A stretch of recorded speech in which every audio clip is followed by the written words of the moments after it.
Hi there. We're not live from Willowdale anymore. We're at a new location because Glade has moved. So we're at a new location in the St. Clair and Dufferin area. And so we thought we'd do one last video before the new year. So this will be it till the new year. And we're going to just talk about briefly about gun violence in the U.S. In many ways, is the U.S. a failed state? So some of you might have seen President Obama's speech to the nation last night. I was very disappointed. I thought he would talk more about gun control and violence, out of control violence in the United States. Instead, he talked more about so-called terrorism and how to defeat ISIL and ISIS. And to me, these are the same issues. Gun violence is terrorism, and the motives don't matter, whether they're political, personal, religious. Motives don't matter. Gun violence is terrorism in whatever form it takes. And as most of you know, the United States has had over 350 mass shootings this year alone. Over 350 mass shootings this year alone. And that's incredible. Mass shootings, 4 or more killed. So gun violence is out of control in the United States. And I want to show you this. I thought President Obama might have read the editorial in Saturday's New York Times. Front page editorial, only the second time the New York Times, only the second time in the history of the New York Times that they published a front page editorial. And this is about the gun epidemic in the US. And they say, just as I said, motives don't matter. Gun violence in the US is out of control. Access to weaponry is out of control.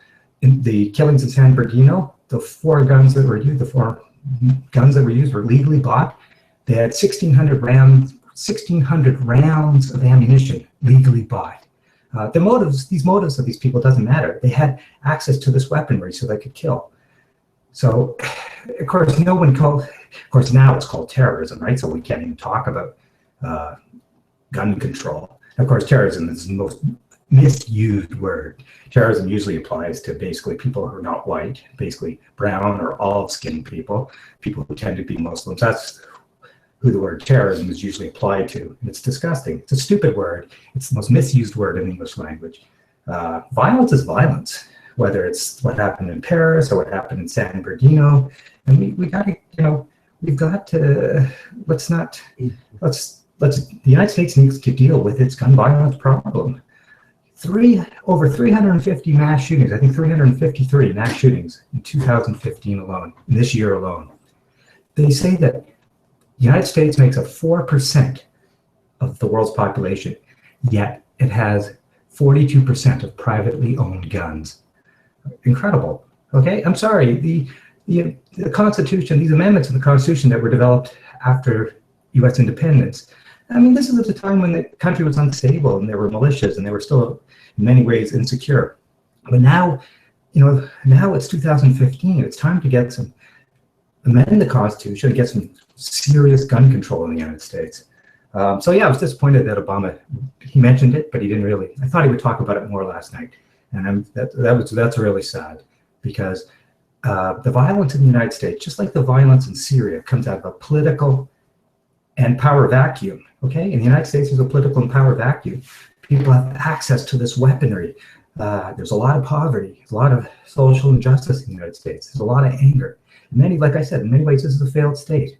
This is a society that never really came through the Reconstruction period after the Civil War. I mean, racism is really bad still.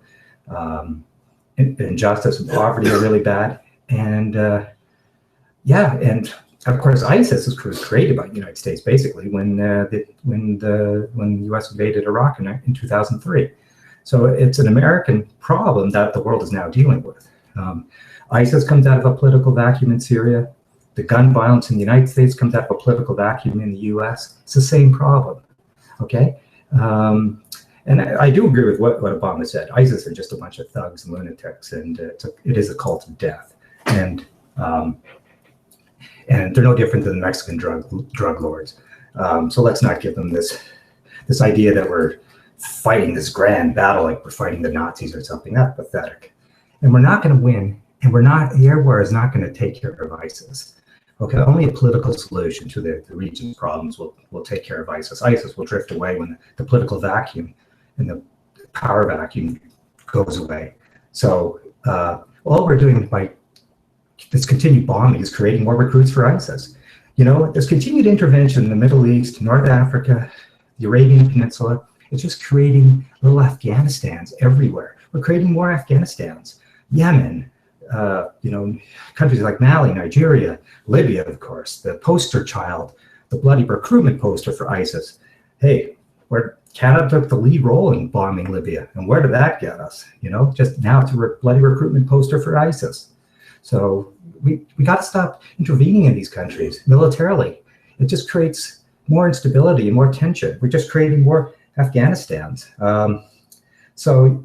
And you know, and I'm glad that Canada is accepting 25,000 refugees. I hope we take more. This fear that Trudeau delayed it partly because of security concerns, but that's silly. There's no evidence that any of these people coming here pose a security threat.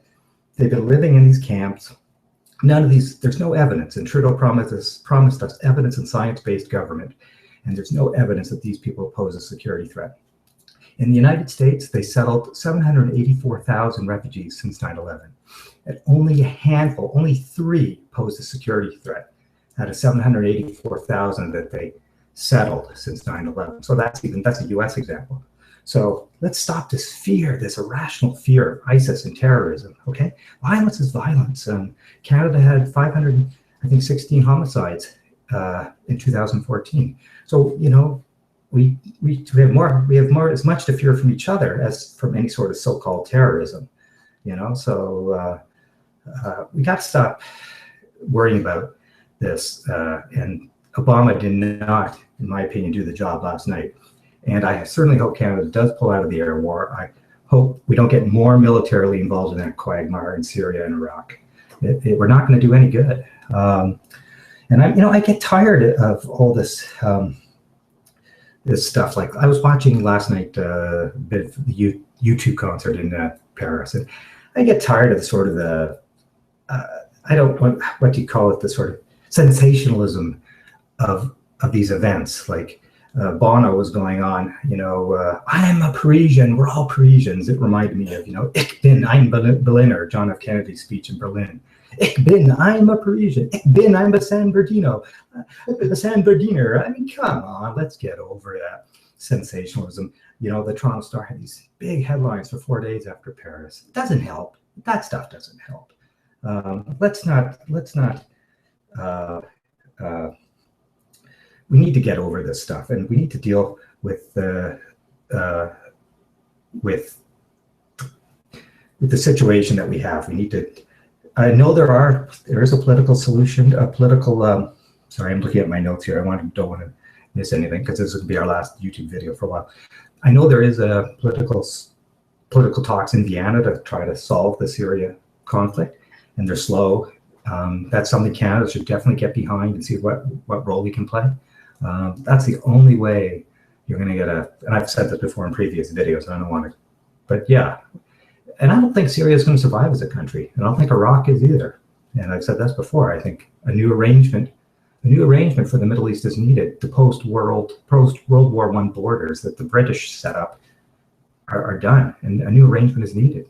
Definitely the Kurds deserve their own state. I think Syria will probably be broken up into enclaves, an Alawite enclave, maybe a Sunni enclave. That could happen with Iraq as well. So a Shiite enclave, a Sunni enclave. I don't know. We don't know. The only thing, Paul, we need a political solution. Military involvement ain't going to do it. A lot of these airplanes, by the way, are coming back with a lot of these. First of all, Canada's contribution is infinitesimal. It's so small. So pulling out of the air war is not a big problem. Come on, you got the Russians, the Brits, the French, the Americans, a lot of other European countries bombing the crap out of ISIS. So what's left to bomb? They say that a lot of these jets who are bombing are coming back with their loads not dropped because there's nothing left to bomb. So this is crazy. We're just creating more anger among people in the Arab in the Arab world, in the region, and we're creating more recruits for ISIS. So we've got to stop this. So I'm just going to check, because this will be our last video. I just want to make sure I didn't forget anything. I think I've covered a lot of the points that I wanted to make. Yeah, I think a lot of that I wanted to make. So yeah, wrapping that up, and I just want to talk about one more thing. Yeah, let's stop creating Afghanistans let's stop creating little Afghanistans all over the North Africa, the Middle East, Central Asia. We already have one Afghanistan, which is, U.S. has been there for so many years. I think it's its longest war ever. And look, it's still a mess. We're not helping. So I'm brambled on. The last issue I want to, and yeah, so, and the U.S. needs to deal with its gun control issues. And I know it's not going to happen, but they can't go around the world lecturing other countries and intervening in other countries. And Obama talked about it again last night, American exceptionalism. What's exceptional about a country that has had over 350 mass shootings in 2015 alone? What's exceptional about that? You know, it's incredible. I'm tired of that U.S. exceptionalism. The place is a mess. Like I said, it's a failed state. It hasn't come to terms with all its problems. It still hasn't come to terms with slavery. You know, as I said in the previous video, it needs to go through a denazification program like the Germans did after the Second World War. The hatred there is incredible. Look at the Republicans, what they're saying. Donald Trump wants to do what the Germans did to Jewish people during the Second World War by, you know, basically registering them, and and you have to, like, are Muslims now, in the Second World War, Jewish people had to wear a Star of David. Is that what we're going to do? Is that what Donald Trump wants to do? That sort of thing to Muslim people in the United States? I mean, that's the kind of rhetoric that comes out of that place. It's just nutty. Look at Ben Carson, another nutty. Thinks that a Muslim can't be president. I mean, it's just nuts. That's a country full of hate. Yeah, if anything, as I said in the letter to the Globe last week, the West and Canada should be intervening in the United States. Forget about Syria and Iraq. We should be intervening there. God, to stop the slaughter of innocents, to bring some sanity to that place. Anyways, that's it. I've rambled on that. I just want to end by the local issue, but which is also a big North American issue.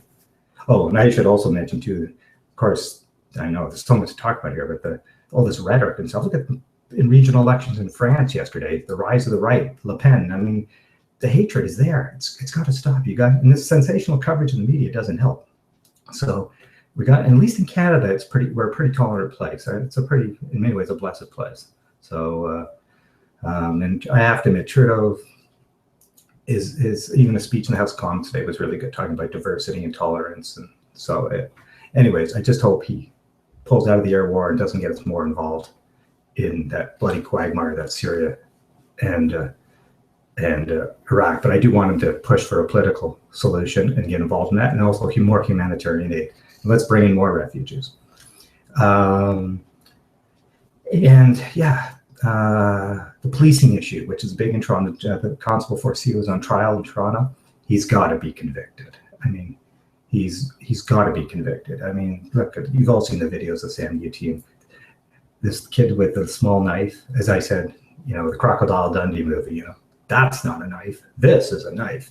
I mean, the guy had a small little knife. He wasn't a threat to anybody. Certainly not this massive police presence. The streetcar was empty, and he was not a threat to anyone. He was basically assassinated by a Toronto cop, an overzealous Toronto cop, a thug, basically. And he called for what it is. It basically was an assassination. And this doesn't just happen in Toronto. So we know what happens everywhere. Police violence in the United States is out of control. Look what happened in Chicago. The problems in Minneapolis. And of course, in Peel region, just outside of Toronto. Police are out of control. And they need to be reformed. The police need to be we need massive police reform. Police, I think cops should be trained in places like Seneca and Humber, community colleges, not in these elite police academies, these military-style academies. Police should be disarmed. Most cops should not be able to carry a gun. they can't be trusted with a gun, so they should be disarmed. And police should see themselves as social workers in many ways, community workers, not heavily armed thugs, which they are, and they're intimidating. And for a lot of communities, they're very scared of them. And of course, this is not just a Toronto issue; it's a big issue in the U.S. Look at Chicago. So I hope Forcillo is convicted of second-degree murder and sends a message. And because he certainly did, he killed that kid, and he didn't have to. He could have easily talked that. The police could have talked. He could have talked him. The police could have talked him out of it. A troubled kid was killed for no reason, and police need reform, and a message should be sent. So he should. I hope. I know the jury's out. I hope the jury convicts when it goes to the jury. I hope this Constable Forcillo is convicted, because that would send a message. Anyways, that's it. There's probably a few points I've missed. This is going to be our last video for a long time, so I just thought I'd get a bunch of points in there. And to end it, I was very disappointed in Obama's speech last night. I've often said I thought he's a bit of a fraud on a lot of issues. Let's face it. American drone attacks that kills far more innocents than probably ISIS ever could. Think of, and then look at that hospital in Afghanistan, Kunduz, which Americans dropped bombs on and killed all these people. The drone attacks have killed probably lots of innocents.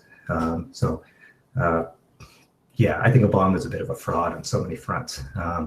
And he was really disappointing last night. He should have read the New York Times editorial and talk more about gun violence and problems in his own country, and stop talking about so-called terrorism. Motives don't matter. Access to weaponry, easy access to weaponry is the problem in the United States. They need serious gun control. Anyways, that's it. We'll talk in the new year, and I guess we can stop it, please, because I think we've talked about everything. I've rambled on.